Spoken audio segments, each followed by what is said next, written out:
Early Fiverr strategy. Fiverr actually comes up a lot in questions that I get from viewers. And in fact, Becky wrote in and asked about the best strategy to use to get started on Fiverr. And so I want to be really clear here. Fiverr is a tool.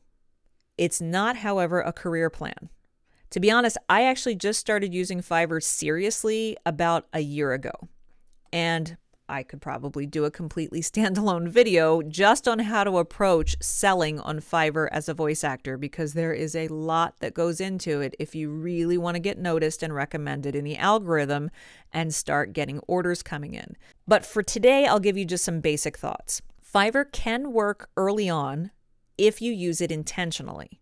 That means, first of all, clear niche positioning, not just putting a gig on Fiverr that is just, I'm a generic voice actor. Hey, I'll provide voiceover services for your script. You're going to get lost in the weeds if you do that. You have to figure out your strongest niches and specifically target the people searching for that specific type of voiceover. And that's going to narrow down your competition and help you to stand out more. Next, it's all about professional presentation. You need a very good thumbnail, preferably with a headshot in it, because people want to know that there's a real person behind that Fiverr account, not someone who's just running an AI program. And you want to have and you also want to have established some branding for yourself in that thumbnail. Color schemes, fonts, very keyword strong bios and gig descriptions. What I recommend, take a look at some of the top rated voice actors on Fiverr, explore their gigs, their bios, and get an idea of what they have in common, what those descriptions and things have in common that seems to set them apart. And that will help you with your professional presentation. I also recommend a pricing strategy that doesn't burn you out. This is not where you want to charge $5 for every 150 words. You're going to get spam, you're going to get really low quality buyers, and you're going to do way more work than you should and get merely pennies for it. But unfortunately, because of the nature of Fiverr, you also can't go on the platform and charge your regular rate either, at least not to start.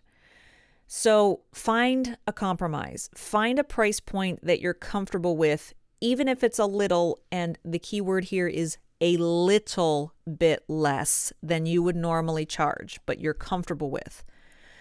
Try there first. As you do catch on and grow on the platform and move up into the different levels and tiers, you can then slowly increase your prices to what you would normally charge, because at that point, you'll have the platform credibility and some actual real reviews to prove that you're worth the higher fee. Where people get into trouble on Fiverr is racing to the bottom in terms of pricing, over-delivering for completely unreasonable, unrealistic, or unsustainable rates, and really letting the platform define their value. So if you choose to use Fiverr, you should be using it strategically, not desperately. Auditions, processing, and number of auditions. How much post-production processing should be done in your auditions? You want very light EQ, very light compression, and make sure that your tone is very genre appropriate. Clean and natural reads and sound, not something that sounds heavily processed, almost always wins. Your sound quality needs to be good and quiet and have good absorption in your room, but basically clean and natural is the way you want to go. Clients really need to hear your raw sound a little bit more to determine not only if your voice is the right fit, but also if your recording space is quiet enough, if it's got enough sound dampening, if it's got an appropriate noise floor, things like that. For me, I basically record my audition. I do a quick noise remover based off of my room tone just to even out the noise floor. And then if I need to just amplify my track a little bit to put my levels at kind of a normalized volume, then I do that.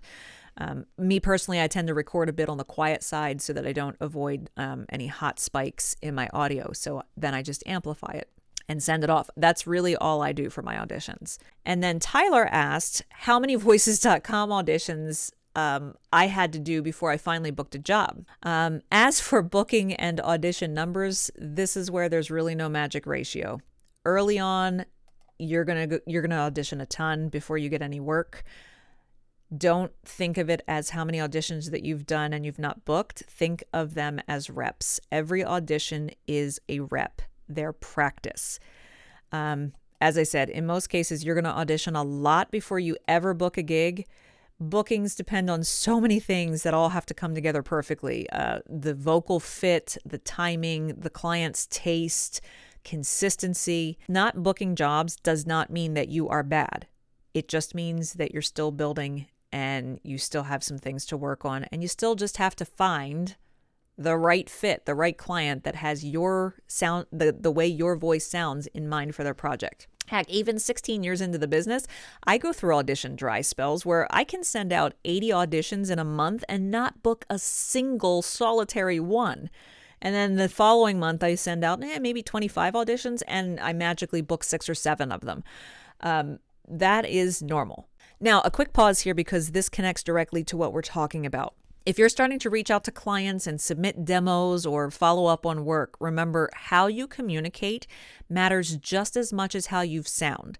I have a tool to help you with that. It's called the Voice Actors Marketing Toolkit, which has 10 real-world email templates for really common scenarios as a voice actor, like making introductions, follow-ups, negotiations, reconnecting with past clients, all sorts of things like that. These are customizable cut and paste email templates you can just take and plunk into your email body, customize it for whatever your situation is, and send it off. That toolkit is linked below if you want to save yourself time and second guessing. Check it out.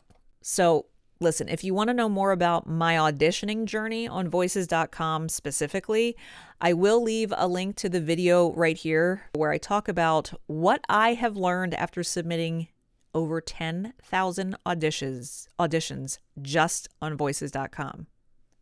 10,000. And honestly, I'm really impressed with the quality of questions I've been getting from all of you viewers and my newsletter subscribers, so please keep sending them in. I will continue to make more of these Q&A videos. And if you want ongoing guidance as you build and refine your voiceover business, you can join my free Mastering the Microphone newsletter. It's where I offer weekly tips and behind the scenes things and practical advice. Definitely sign up for that. The link will be down below. You can also watch my full voices.com tutorial playlist, which I'll link down in the description.